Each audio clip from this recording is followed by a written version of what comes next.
Assalomu alaykum. Ko'pincha savol berishadi. O'smalarni bu farqi yo'q. Fibroadenomalarmi, qalqonsuv bezdagi o'simtalarmi, tugunlarmi, ularni davolash, hujayra darajasida davolash qanaqa bo'ladi? Yo buni oldirish kerakmi? Yoki bo'lmasam barcha rak oldi kasalliklarini biz dinamikada kuzatib turish kerak, hech narsa qilmaslik kerak degan tavsiyalarni berishadi deymiz. Siz nima deysiz degan murojaat ko'p bo'ladi. Shuning uchun bitta qilib javob berishni lozim topdim. Har qanday rak oldi kasalliklarini bu farqi yo'q. Yallig'lanishmi, tugunmi, o'smami biz davolashimiz kerak. Nega?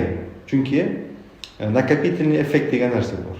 Bu yillar davomida yig'ilgan yallig'lanish faktorlari, boshqa zararli omillar hujayraning genomini, yadrosini o'zgarishiga sabab bo'ladi. Bu o'z navbatida DNKning o'zgarishiga va hujayraning signal yo'llarining buzilishiga va diferensirovkaning buzilishiga, bu o'z navbatida atipik hujayralarning shakllanib ketishiga, ya'ni rakning shakllanishiga sabab bo'ladi. Shuning uchun qalqonsuv bezida tugun bormi, fibroadenoma, mastopatiyalar bormi, ichakda turli xil kasalliklar bormi, farqi yo'q. Har qanday yallig'lanish kasalligi bormi, buni albatta davolash kerak. Endi ko'pincha kelishadi, o'zimizda ham yotib muolaja oldi, bitta bemor qalqonsuv bezida tugun bo'lgan, u tugunni lazer bilan, xalq tilida lazer deydi, meditsina tilida radiochastичная ablyasiya. Qalqonsuv bezida tuguniga elektrodni nima qilib, valna bilan parchalab tashlaydi. Yaxshi, tugun parchalanadi, lekin bu holatda nima bo'ladi? Mana bu qisqacha tushuntiraman, sal yaqinroq olib. Nima bo'ladi? Mana bu qalqonsuv bezidagi sog'lom hujayralar, bu yallig'langan, shishgan adenomatoz tugun deydi. Shu yerda tugun bor. Yoki yana bitta shu yerda tugun bor. Radiochastичный lazer bilan ablyasiya qilganda bu tugunni parchalaydi, lekin shu tugunga sabab bo'luvchi faktorlar organizmda baribir saqlanib qoladi. Qolaversa, kichkina folikularlardagi bu o'zgarishlar yana qaytib tugunni qaytalanishiga sabab bo'ladi. Shuning uchun bu yerda biz tugun paydo bo'lganda bizdan so'raganda lazer qildiraymi? Ya'ni radiochastичный ablyasiya qilib oldirib tashlaymi tugunni desa, yo'q deymiz. Birinchi davolashni tavsiya qilamiz. Chunki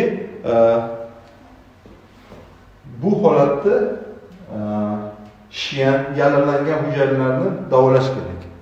Davolasak bu normal hujayralarga keladi. Albatta bu bir necha oy, bir necha kurs hujayra darajasida davolashni talab qiladi, lekin davolasak bu shu narsaga olib keluvchi faktorlarni ham yo'qotgan bo'lamiz.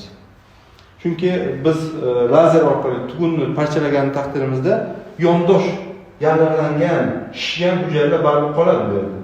Bu bir necha oydan keyin yana paftor qalqonsuv bezda tugun hosil bo'lishiga sabab bo'lishi mumkin. Shu narsa praktikamizda real bir necha bor bo'lgani uchun men buni bitta qilib javob beryapmiz.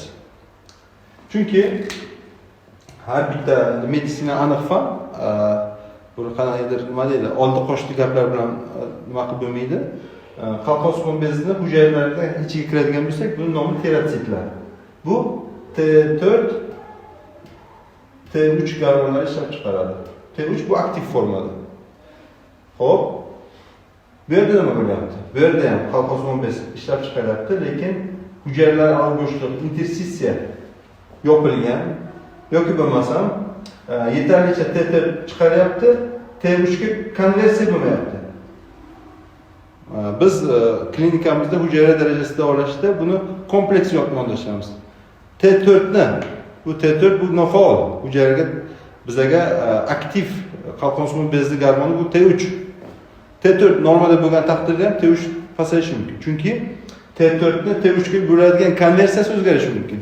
Bunga elementar selen ruh yetishmovchiligi, selen mikroelementi yetishmovchiligi, stresslar, jigar kasalliklari, buyrakdagi kasalliklar sabab bo'lishi mumkin.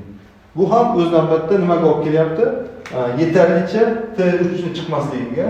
Bu yana obratniy bizada gipotalamus, gipofiz sistemasida TT ga chiqariladi.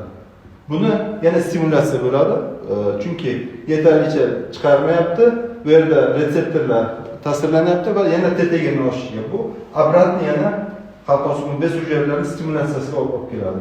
Bu esa yana giperplaziya, ya'ni порочный kruг zanjirga o'xshab aylanib ketaveradi. Bu yerda biz qisqa qilib nima demoqchimiz?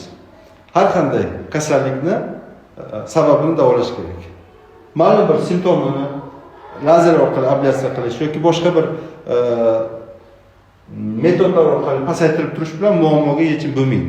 Shu sababli hujayra darajasida davolashda biz ma'lum bir tochkalarda shishga qarshi spazmolitiklar, bir nechta o'sha dori vositalarini minimal dozada jo'natgan holatda bu shishgan, yallig'langan hujayralar yana qaytib o'zini holatiga keladi.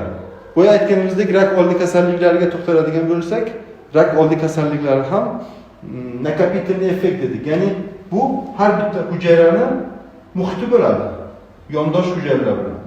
Endi bu muhit tozalanmasa, ya'ni ifloslangan muhit xohlaymizmi yo'qmi, hujayra membranasi orqali yana qaytib protoplazma hujayraning ichiga kiradi. Protoplazmaning ifloslanishi esa bu yadroning o'zgarishiga, borib o'sha genomning o'zgarishiga, DNKning o'zgarishiga sabab bo'ladi. Shu sababli yallig'lanish holatlari tugun bo'lganmi, o'sma bo'lganmi, buni kechiktirmasdan darhol davolash harakatlarini qilish kerak. Endi bu holat faqat qalqonsuv bez misollarida tushuntirdim. Bu ko'krak bezida bo'lishi mumkin, boshqa rak oldi kasalliklar bo'lishi mumkin. Biz hujayra darajasida davolaganda etapma-etap dinamikada gormonlarni ko'ramiz. Qayta 2 oydan keyin, 3 oydan keyin o'zi qilamiz va ba'zi bemorlarimizda 2 ta kurs, ba'zi bemorlarimizda 4 ta, 5 ta kursdan keyin albatta doim post natijalarimiz bor. Shuni qisqacha sizlar bilan ham bo'lishmoqchi edim.